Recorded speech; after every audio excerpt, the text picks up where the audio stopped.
हरे कृष्ण। तो आज हम श्रीमद् भागवतम के दूसरे स्कंद के 10वें अध्याय के श्लोक संख्या 37 to 40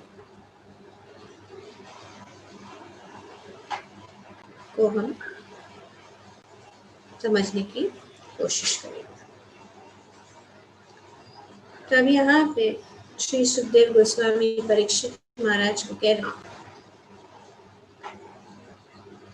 कि हे राजन, मुझसे यह जान लो कि सभी जीवात्माएं अपने विपत्त कर्मों के अनुसार परमेश्वर द्वारा उत्पन्न किए जाते हैं।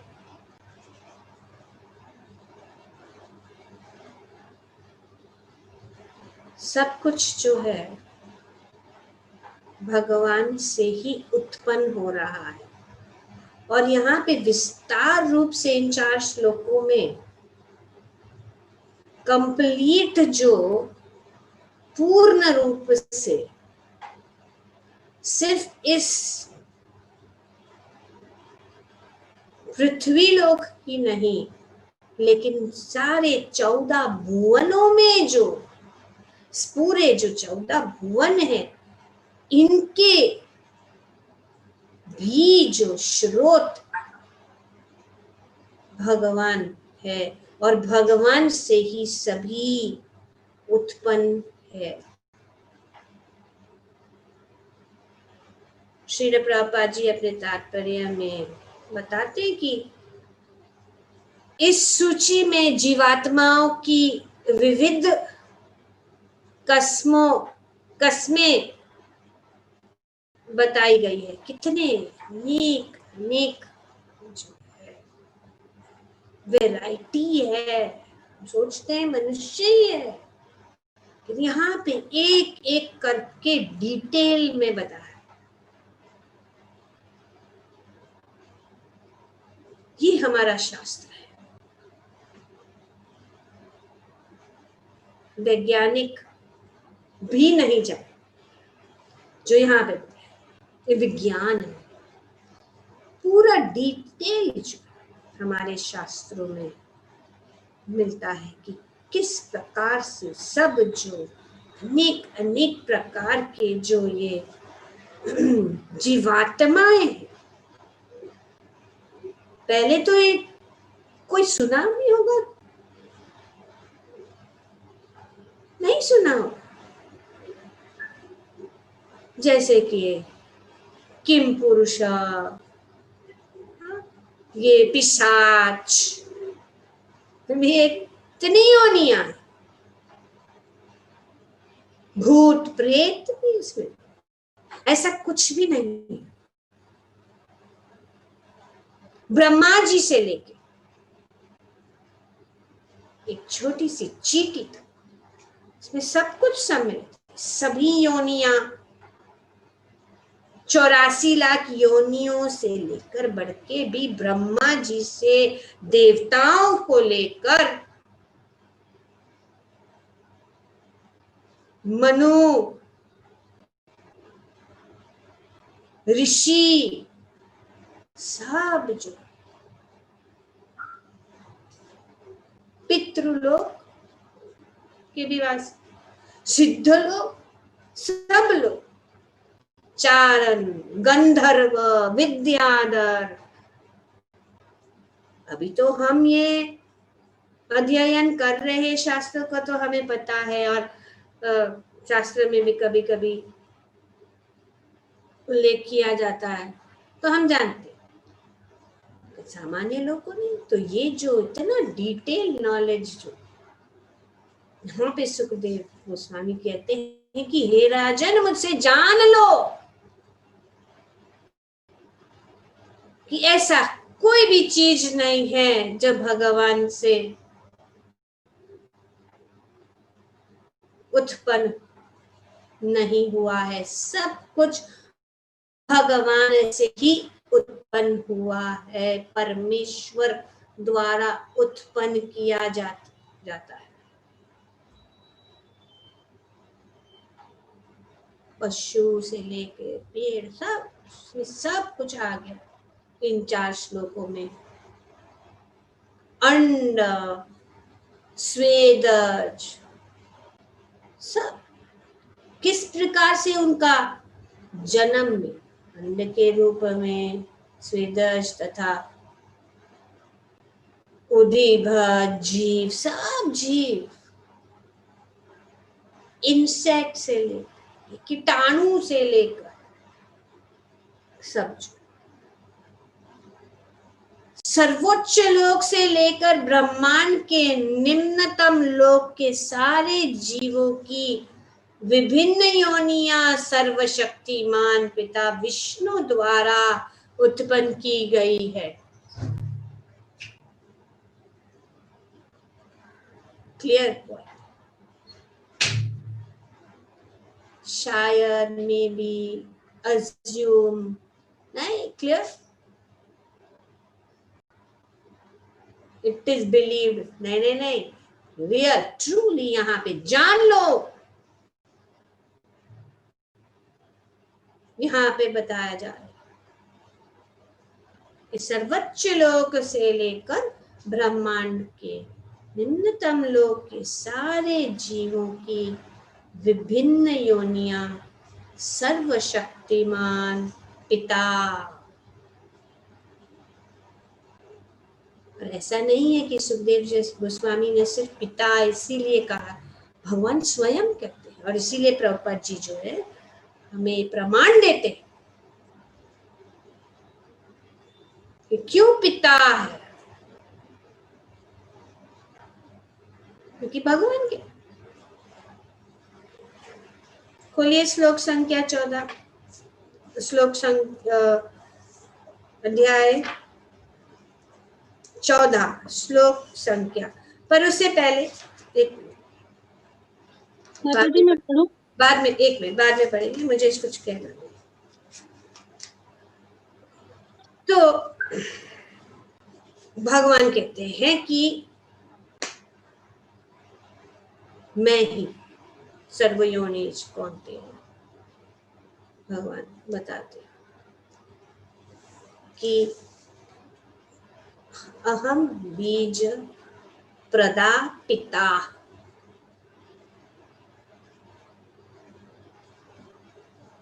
तो प्रकृति की तुलना माता से की गई है।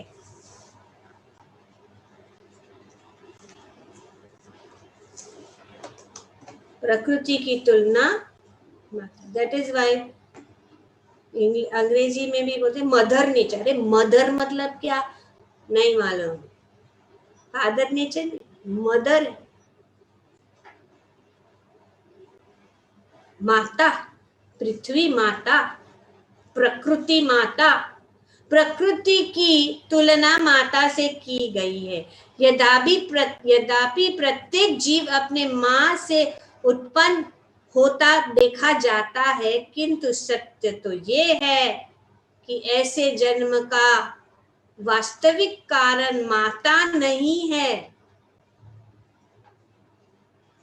जन्म का वास्तविक कारण पिता है। पिता के वीर्य से के बिना शिशु को माता जन्म नहीं दे सकती, नॉट पॉसिबल। तो मदर नेचर, प्रकृति माँ है, तो पिता के बिना कैसे इन सब योनियों।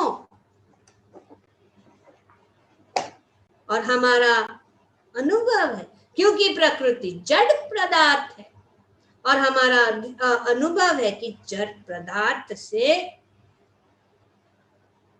उत्पन्न नहीं होता। क्योंकि यहाँ पे बताया गया है कि कुछ लोग जो है वे सोचते अल्पज्ञानी ही भौतिक प्रकृति से जन्मा हुआ बनता है।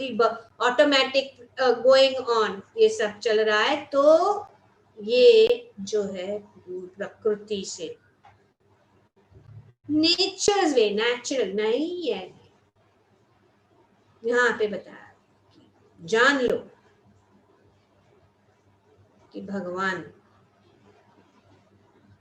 ही के कारण अभी ये सर्व कारण कारणों श्लोक हम जान लिए, लेकिन अभी यहाँ से विस्तार रूप से समझ सकते हैं कि क्यों, कैसे, how, why. Shrimad Bhagavatam has all the answers. तो इस प्रकार से यहाँ पे बताया।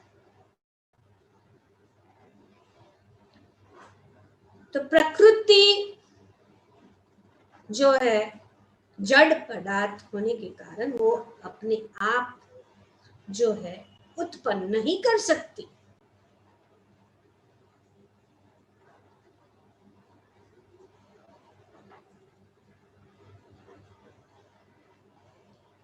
जड़ पदार्थों से जीवन नहीं बनता। भौतिक प्रकृति में जीव आते हैं और भौतिक प्रकृति जो है वो क्या करती है, वो उनको उनका शरीर को बनाती है वो। लेकिन उसके लिए यहाँ पे बताया गया है इसी 14वें अध्याय में कि मम योनिन महद ब्रह्म तस्मिन गर्भम ददामि अहम, कि ये प्रकृति जो है इसके गर्भ में भगवान के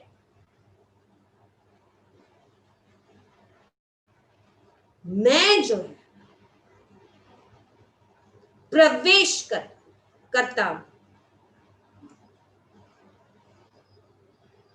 और फिर मां के शरीर में, जैसे कि यहाँ पे उदाहरण दिया गया है कि माता बिना पिता के पुत्र को या शिशु को जन्म नहीं दे सकती, क्योंकि जन्म के वास्तविक कारण पिता है।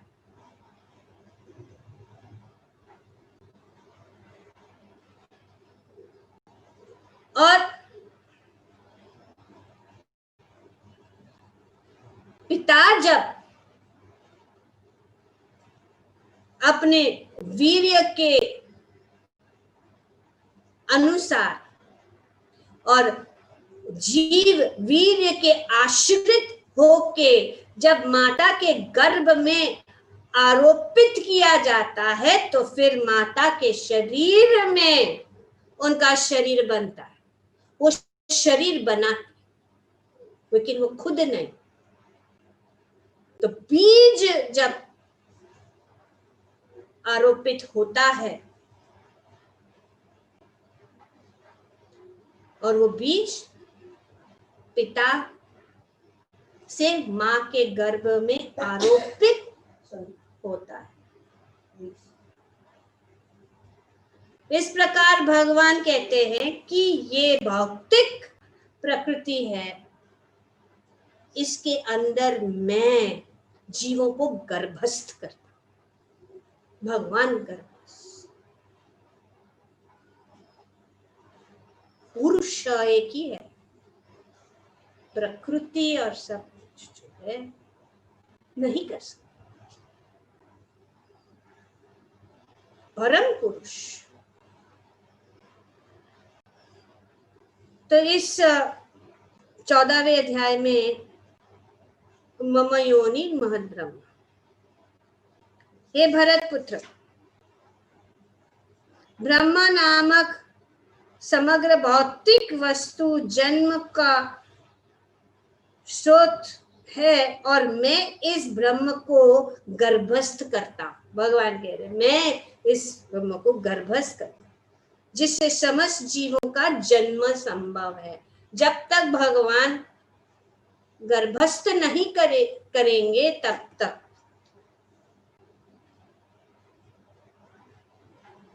और हे कुंती पुत्र, तुम यह समझ लो कि समस्त प्रकार के जीव योनियां इस भौतिक प्रकृति में जन्म द्वारा संभव है, और मैं उनका बीज प्रदाता पिता हूं।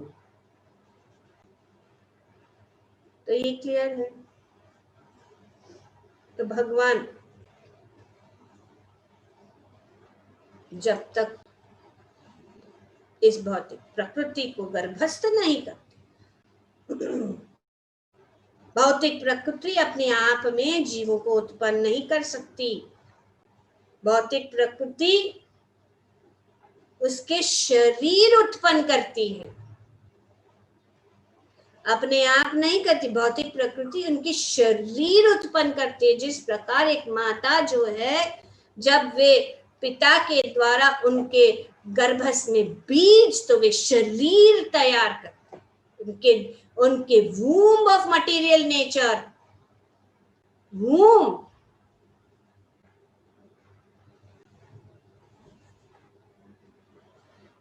आई इम्प्रेग्नेट, तो भगवान जो है इस प्रकार से।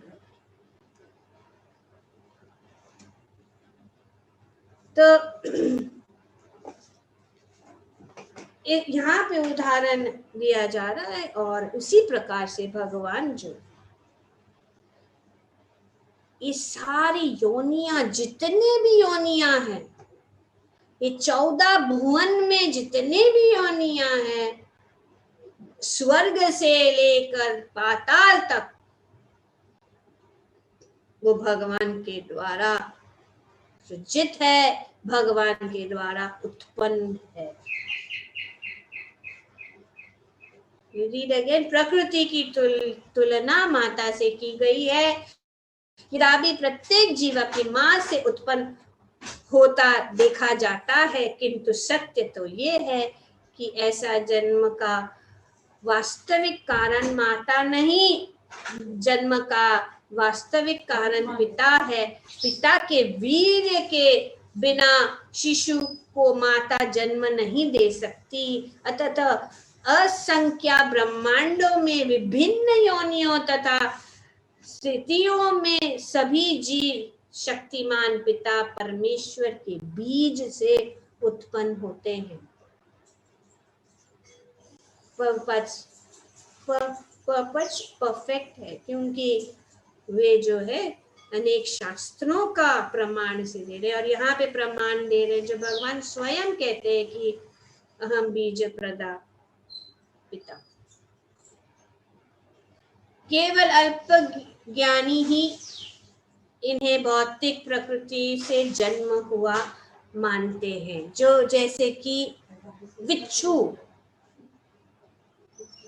कहते हैं ना, बिच्छू जो है, ऐसा कहा गया कि बिच्छू जो चावल के ढेर में से जन्म लेते, लेकिन अल्पज्ञानी लोग वो जानते नहीं कि चावल के ढेर में जो उत्पन्न हुआ है, उनके अंडे जो है उसमें होते हैं, और फिर वो चावल के बाहर निकले। तो अल्पज्ञ व्यक्ति सोचेगा हाँ चावल जन्म दे रहा है बिच्छू। तो इस प्रकार से भी सोचते कि प्रकृति से जन्म हुआ मानते हैं। परमेश्वर की बहिरंगा शक्ति के वशीभूत होकर ब्रह्मा से लेकर एक शूद्र चींटी तक सारे जीव अपने पूर्व कर्मों के अनुसार विभिन्न शरीर धारण करते हैं। नाउ पॉइंट यहाँ पे आ रहा है। फर्स्ट इज भगवान, लेकिन भगवान क्यों उत्पन्न कर रहे? क्रिएट, ये सब जो है अपार्टमेंट्स बनाए हैं, और टू बी ऑक्यूपाइड कैसे? कर्म के अनुसार। तो सुखदेव गोस्वामी ये सभी अपने पूर्व कर्म के अनुसार परमेश्वर द्वारा सृजित होते हैं। तो क्रिएटिंग द, अभी फैमिली यूनिट, माता पिता एक बच्चा, अभी हो गए 2-4 बच्चे, 10 बच्चे, तो उनको अपार्टमेंट क्रिएट करना कि उनका एक खोली चाहिए उनके लिए। उसी प्रकार जो है भगवान जो है उसके अनुसार भगवान पहले पढ़ा था क्या, सुविधाएं प्रदान करते हैं। He is not cause, cause हम है कर्म के अनुसार यहाँ पे बताया। ये सब सुविधाएं, जिस प्रकार एक पिता सुविधाएं अपने बच्चों के लिए क्रिएट करता है। तो विभिन्न शरीर धारण, इतने सारे प्रकार के शरीर है, इन सभी में से मनुष्य जीवन दुर्लभ है और बहुत ही महत्वपूर्ण है, देवता का भी नहीं और नीचे का तो भूल ही जाओ, नो चांस। इसीलिए मनुष्य दुर्लभ मानव जीवन, चांस गेट आउट इन मानव जीवन ओनली। तो देवता तो कितने कितने साल, लंबी आयु, और नो फैसिलिटी भी है कि इतना एंजॉयमेंट है। तो सुखी और दुखी, नरक में सफरिंग, इतना सफरिंग की सोच नहीं सकते, इतना हैप्पीनेस की सोच नहीं सकते, पर हम बीच में, इतना भी सफरिंग नहीं है और इतना भी दुख नहीं, चांस है। और इतना लंबा आयु भी नहीं, और आयु भी है अच्छा खासा, ऐसा नहीं कि कीटाणु एक खत्म, दूसरा बबल खत्म, या पेड़ हजारों साल तक, या कुत्ता बिल्ली, सोच ही नहीं सकते। तो इसीलिए यहाँ पे भौतिक प्रकृति भगवान के शक्तियों में से एक है। भौतिक प्रकृति परा प्रकृति अर्थात जीवात्मा की तुलना में निम्नतर होती है, एक्चुअली इंफीरियर, इंफीरियर है। इसके लिए इसको अगर हम समझ लें तो परिस्थिति को बदल सकते हैं। जो परिस्थिति क्या है, ऐसा नहीं जैसे कि कोई दुखमय स्थिति में है तो सुख की स्थिति में जाना चाहिए।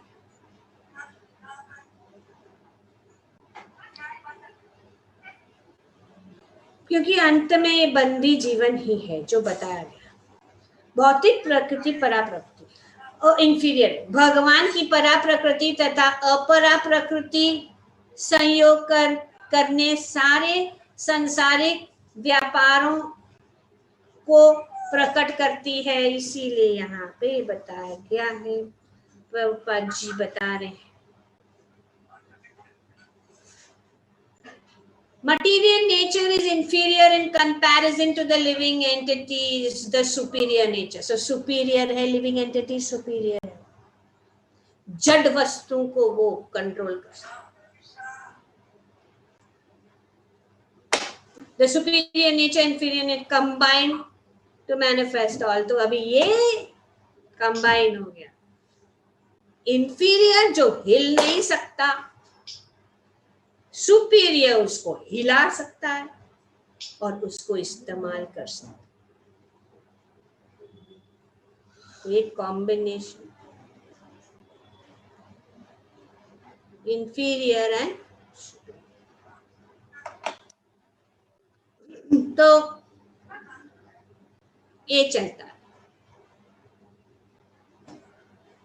कुछ जीवात्माएं अपेक्षाया सुखी है तो कुछ दुखमय स्थितियों में जीवन बिताते हैं,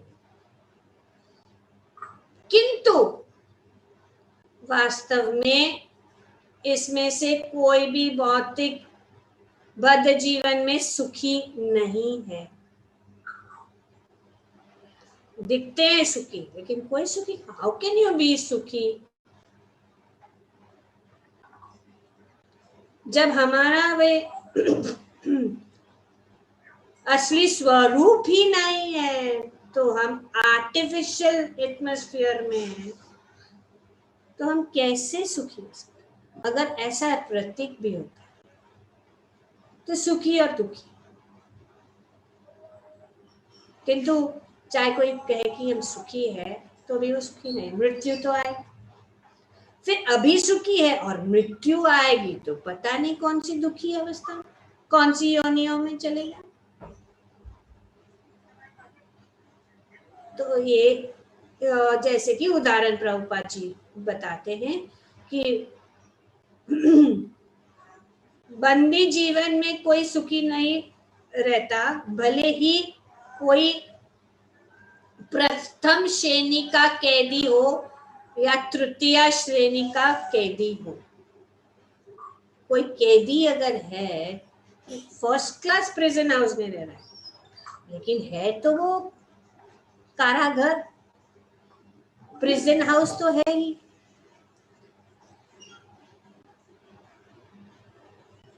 But factually, none of them are actually happy in the material condition life. No one can be happy in prison life. बंदी बद्ध जीवन में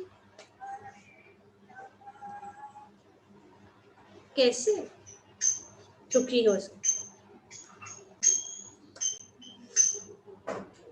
Although one may be in first class prisoner and another may be, कोई एक व्यक्ति first class prisoner है, दूसरा third class, कुछ भी हो, या थर्ड क्लास हो या फर्स्ट क्लास, आखिर में तो बंदी ही है।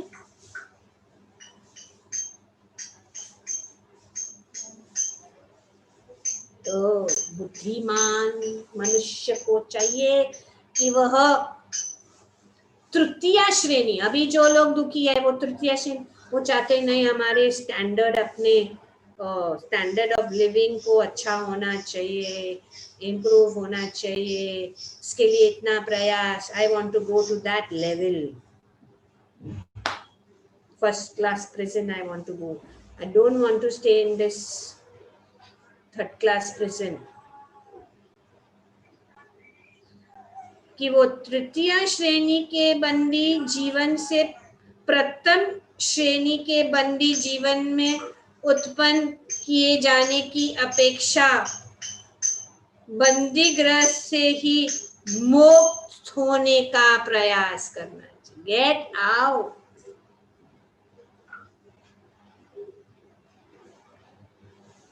बुद्धिमान मनुष्य को चाहिए कि वह तृतीय श्रेणी के बंदी जीवन से प्रथम श्रेणी के बंद जीवन में उत्पन्न किए जाने की अपेक्षा बंदी गृह से ही मुक्त होने का प्रयत्न करें। तो यहाँ बाहर निकलने का प्रयत्न करना। जेल में अभी सब बंदी बन गए कोरोना में, पता लगा ना कैसा लगता है अंदर बंदी बनने का। लोग फ्रस्ट्रेट हो गए। हम तो मस्त में, क्योंकि हम मुक्त हैं। इस भौतिक जगत का जो परिस्थिति है भक्तों को ऊपर नहीं लागू होता।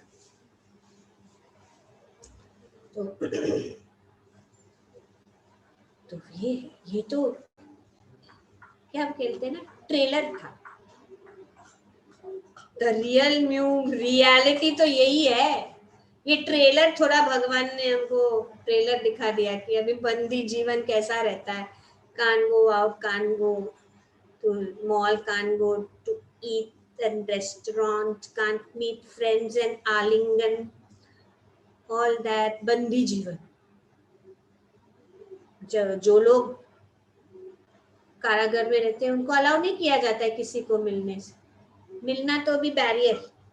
तो अभी हम दरवाजे खोलते तो भी बैरियर, वो पहला देखते हैं आई होल से, नहीं तो कौन है, या सिक्योरिटी वाला नीचे, jailer, not allowed, can go out,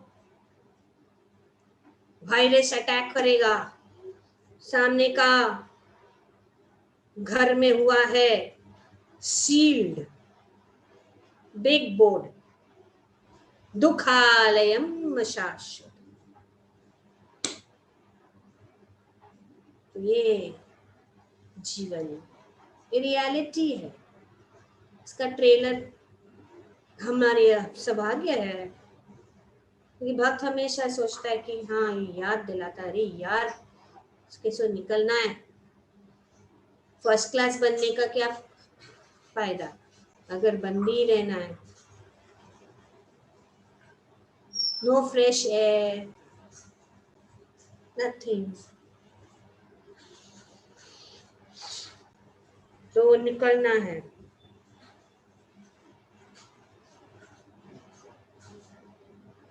तो दुख जब आता है एक्चुअली में हमारे लिए एक, जिसका बुद्धि विकसित हुआ, उस सुख को, जैसे कि कुंती महारानी कहती हैं कि दुख को आने दो, दुख आएगा तो आपका स्मरण होता है, सुख में कहाँ आता। पांडवों के जीवन में इतना सारा कष्ट, इतना सारा दुख, यही इसी कारण कि हम जो है भगवान का स्मरण कर सकें। और भगवान का स्मरण करना मतलब अपने आप गेट खोल जाता है सीधा back to godhead, straight way, highway, no रुकावट। किसी के कि प्रथम श्रेणी के कैदी में उन्नति हो सकती है, किंतु अगली अवधि में उसे तृतीय श्रेणी में फिर जाना पड़ सकता है, रिस्क है, यू नेवर नो क्या। तो इसीलिए मनुष्य को चाहिए कि वह बंदी जीवन से मुक्त होने और भगवान के धाम जाने का प्रयास करें। Go to that place and never return. तद्धाम परमम मम, भगवान। इसीलिए ये रास्ते हमें यहाँ पे इसीलिए बताए।